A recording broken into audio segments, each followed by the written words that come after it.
ओम नमः शिवाय। आज हम विंध्येश्वर संहिता का अध्याय 11 पढ़ेंगे। शिवलिंग की स्थापना, उसके लक्षण और पूजन की विधि का वर्णन तथा शिव पद की प्राप्ति कराने वाले सत्कर्मों का विवेचन। ऋषियों ने पूछा, सूत जी, शिवलिंग की स्थापना कैसे करनी चाहिए, उसका लक्षण क्या है तथा उसकी पूजा कैसे करनी चाहिए, किस देश काल में करनी चाहिए और किस द्रव्य के द्वारा उसका निर्माण होना चाहिए। सूत जी ने कहा, महर्षियों, मैं तुम लोगों के लिए इस विषय का वर्णन करता हूँ। ध्यान देकर सुनो और समझो। अनुकूल एवं शुभ समय में किसी पवित्र तीर्थ में, नदी आदि के तट पर अपनी रुचि के अनुसार ऐसी जगह शिवलिंग की स्थापना करनी चाहिए जहाँ नित्य पूजन हो सके। पार्थिव द्रव्य से, जलमय द्रव्य से अथवा तेजस पदार्थ से अपनी रुचि के अनुसार कल्प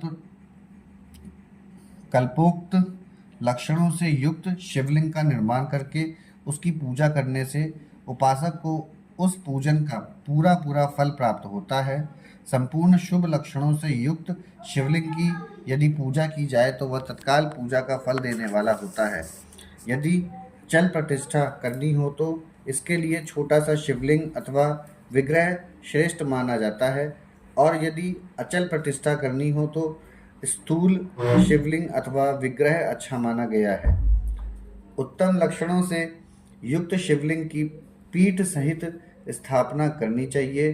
शिवलिंग का पीठ मंडलाकार यानी कि गोल, चौकोर, त्रिकोण अथवा खाट के पाए की भांति ऊपर नीचे मोटा और बीच में पतला होना चाहिए। ऐसा लिंग पीठ महान फल देने वाला होता है। पहले मिट्टी से, प्रस्तर आदि से अथवा लोहे आदि से शिवलिंग का निर्माण करना चाहिए। जिस द्रव्य से शिवलिंग का निर्माण हो उसी से उसका पीठ भी बनाना चाहिए। यही स्थावर अचल प्रतिष्ठा वाले शिवलिंग की विशेष बात है। चल प्रतिष्ठा वाले शिवलिंग में भी लिंग और पीठ का एक ही उपादान होना चाहिए, किंतु बाण लिंग के लिए यह नियम नहीं है। लिंग की लंबाई निर्माणकर्ता या स्थापना करने वाले यजमान के 12 अंगुल के बराबर होनी चाहिए। ऐसे ही शिवलिंग को उत्तम कहा गया है।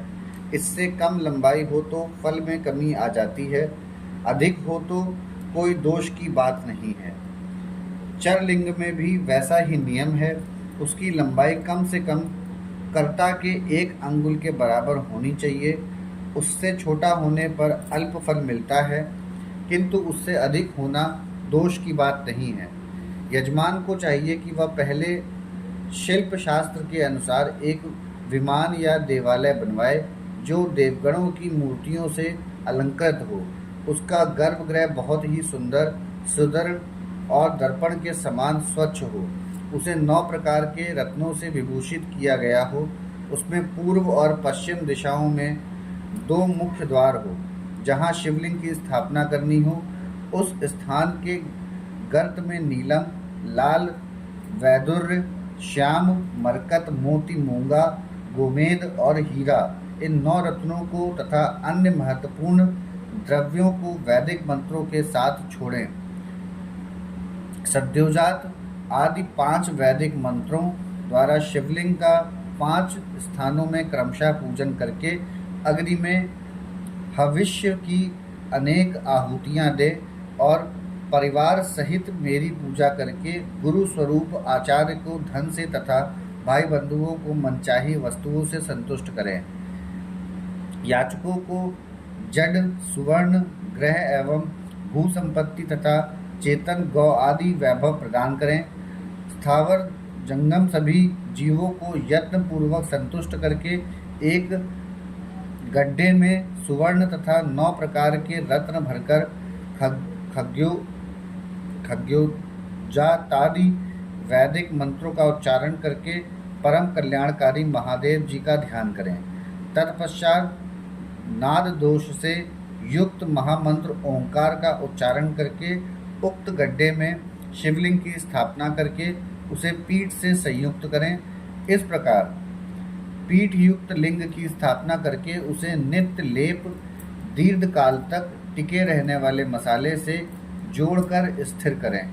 इसी प्रकार वहाँ परम सुंदर वेर मूर्ति की भी स्थापना करनी चाहिए। सारांश यह कि भूमि संस्कार आदि की सारी विधि जैसी लिंग प्रतिष्ठा के लिए कही गई है, वैसी ही वेर मूर्ति प्रतिष्ठा के लिए भी समझनी चाहिए। अंतर इतना ही है कि लिंग प्रतिष्ठा के लिए प्रणव मंत्र के उच्चारण का विधान है, परंतु वेर की प्रतिष्ठा पंचाक्षर मंत्र से करनी चाहिए। जहाँ लिंग की प्रतिष्ठा हुई है वहाँ भी उत्सव के लिए बाहर सवारी निकालने आदि के निमित्त वेर मूर्ति को रखना आवश्यक है। वेर को बाहर से भी लिया जा सकता है, उसे गुरुजनों से ग्रहण करें। ब्रह्मवेर वही लेने योग्य है जो साधु पुरुषों द्वारा पूजित हो। इस प्रकार लिंग में और वेर में भी की हुई महादेव जी की पूजा शिवपद प्रदान करने वाली होती है। स्थावर और जंगम के भेद से लिंग भी दो प्रकार का कहा गया है। वृक्ष लता आदि को स्थावर लिंग कहते हैं और कृमि कीट आदि को जंगम लिंग। स्थावर लिंग की सींचने आदि के द्वारा सेवा करनी चाहिए और जंगम लिंग को आहार एवं जल आदि देकर तृप्त करना उचित है। उन स्थावर जंगम जीवों को सुख पहुँचाने में अनुरक्त होना भगवान शिव का पूजन करना है, ऐसा विद्वान पुरुष मानते हैं। यो चराचर जीवों को ही भगवान शंकर के प्रतीक मानकर उनका पूजन करना चाहिए। इस तरह महालिंग की स्थापना करके विविध उपचारों द्वारा उसका पूजन करें। अपनी शक्ति के अनुसार नित्य पूजा करनी चाहिए तथा देवालय के पास ध्वजारोपण आदि करना चाहिए। शिवलिंग साक्षात शिव का पद प्रदान करने वाला है अथवा चरलिंग में षोडशोपचारों द्वारा यथोचित रीति से क्रमशः पूजन करें। यह पूजन भी शिवपद प्रदान करने वाला है। आवाहन, आसन, अर्घ्य, पाद्य, पाद्यांग, आचमन, अभ्यंग पूर्वक स्नान, वस्त्र एवं यज्ञोपवीत, गंध, पुष्प, धूप, दीप, नैवेद्य, तांबुल, समर्पण, नीराजन, नमस्कार और विसर्जन, ये 16 उपचार हैं अथवा अर्घ से लेकर नैवेद्य तक विविधत पूजन करें। अभिषेक, नैवेद्य, नमस्कार और तर्पण ये सब यथाशक्ति नित्य करें। इस तरह किया हुआ शिव का पूजन शिव पद की प्राप्ति कराने वाला होता है अथवा किसी मनुष्य के द्वारा स्थापित शिवलिंग में, ऋषियों द्वारा स्थापित शिवलिंग में, देवताओं द्वारा स्थापित शिवलिंग में, अपने आप प्रकट हुए स्वयं शंभुलिंग में तथा अपने द्वारा नूतन स्थापित हुए शिवलिंग में भी उपचार समर्पण पूर्वक जैसे तैसे पूजन करने से या पूजन की सामग्री देने से भी मनुष्य ऊपर जो कुछ कहा गया है वह सारा फल प्राप्त कर लेता है। क्रमशः परिक्रमा और नमस्कार करने से भी शिवलिंग शिवपद की प्राप्ति कराने वाला होता है। यदि नियम पूर्वक शिवलिंग का दर्शन मात्र कर लिया जाए तो वह भी कल्याणप्रद होता है।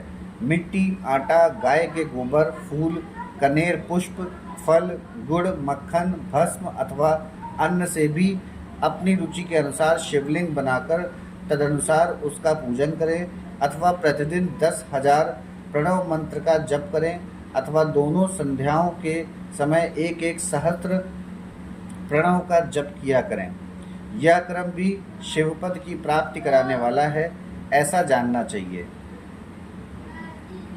जप काल में मकारांत प्रणव का उच्चारण मन की शुद्धि कराने वाला होता है। समाधि में मानसिक जप का विधान है। अन्य सब समय भी उपांशु जप ही करना चाहिए। नाद और बिंदु से युक्त ओंकार के उच्चारण को विद्वान पुरुष समान प्रणव कहते हैं। यदि प्रतिदिन आदर पूर्वक 10,000 पंचाक्षर मंत्र का जप किया जाए अथवा दोनों संध्याओं के समय एक एक सहस्त्र का ही जप किया जाए तो उसे शिवपद की प्राप्ति कराने वाला समझना चाहिए। ब्राह्मणों के लिए आदि में प्रणव से युक्त पंचाक्षर मंत्र अच्छा बताया गया है। कलश से किया हुआ स्नान, मंत्र की दीक्षा, मात्राओं का न्यास, सत्य से पवित्र अतः करण वाला ब्राह्मण तथा ज्ञानी गुरु, इन सबको उत्तम माना गया है। द्विजों के लिए नमः शिवाय के उच्चारण का विधान है। द्विजतरों के लिए अंत में नमः पद के प्रयोग की विधि है, अर्थात वे शिवाय नमः इस मंत्र का उच्चारण करें। स्त्रियों के लिए भी कहीं कहीं विधिपूर्वक नमोस्तः उच्चारण का ही विधान है, अर्थात वे भी शिवाय नमः का ही जाप करें।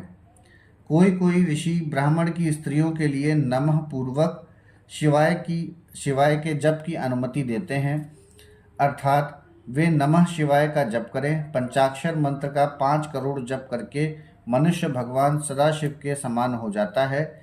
1, 2, 3 अथवा 4 करोड़ का जप करने से क्रमशः ब्रह्मा, विष्णु, रुद्र तथा महेश्वर का पद प्राप्त होता है। अथवा मंत्र में जितने अक्षर हैं उनका पृथक पृथक 1 लाख जप करें, अथवा समस्त अक्षरों का एक साथ ही जितने अक्षर हों उतने लाख जप करें।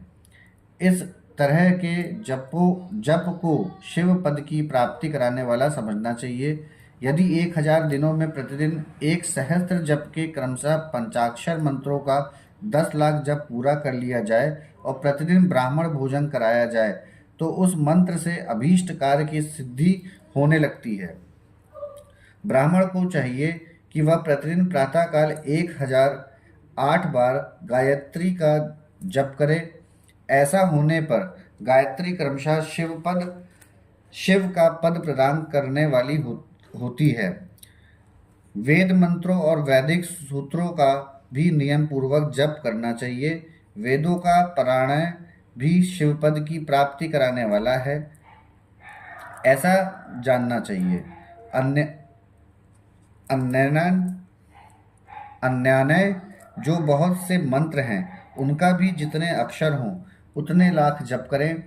इस प्रकार जो यथाशक्ति जप करता है वह क्रमशः शिवपद मोक्ष प्राप्त कर लेता है।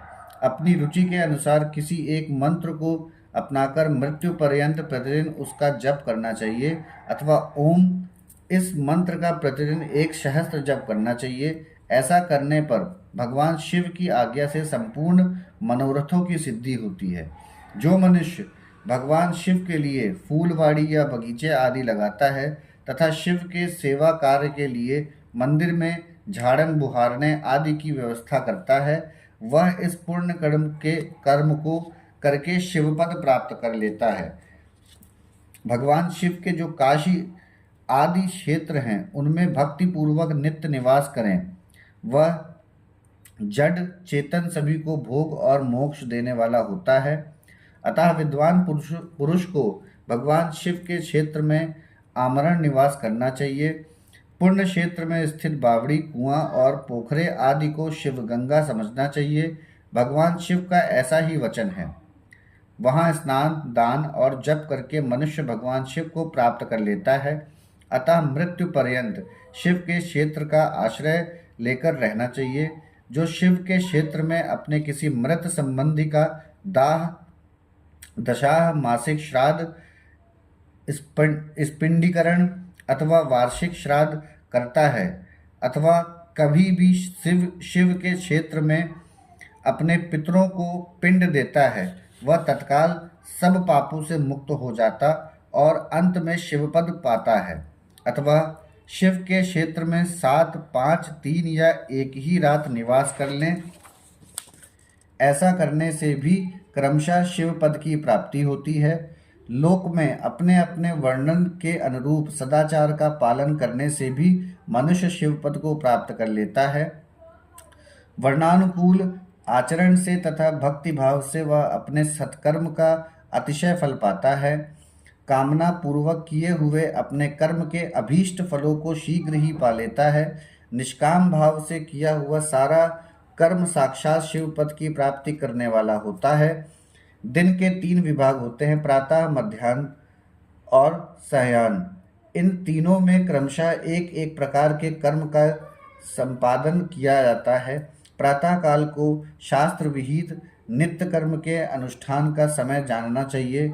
मध्याह्न काल सकाम कर्म के लिए उपयोगी है तथा सायंकाल शांति कर्म के उपयुक्त है, ऐसा जानना चाहिए। इसी प्रकार रात्रि में भी समय का विभाजन किया गया है। रात के 4 प्रहरों में जो बीच के 2 प्रहर हैं उन्हें निशीथ काल कहा गया है। विशेषतः उसी काल में की हुई भगवान शिव की पूजा अभीष्ट फलों को देने वाली होती है। ऐसा जानकर कर्म करने वाला मनुष्य यथोक्त फल का भागी होता है। विशेषतः कलयुग में कर्म से ही फल की सिद्धि होती है। अपने अपने अधिकार के अनुसार ऊपर कहे गए किसी भी कर्म के द्वारा शिवाराधन करने वाला पुरुष यदि सदाचारी है और पाप से डरता है तो वह उन कर्मों का पूरा पूरा फल अवश्य प्राप्त कर लेता है। ऋषियों ने कहा, सूत जी, पुण्य क्षेत्र कौन कौन से हैं जिनका आश्रय लेकर सभी स्त्री पुरुष शिव पद प्राप्त कर लें, यह हमें संक्षेप से बताइए। यहाँ हमारा अध्याय 11 समाप्त होता है। ओम नमः शिवाय।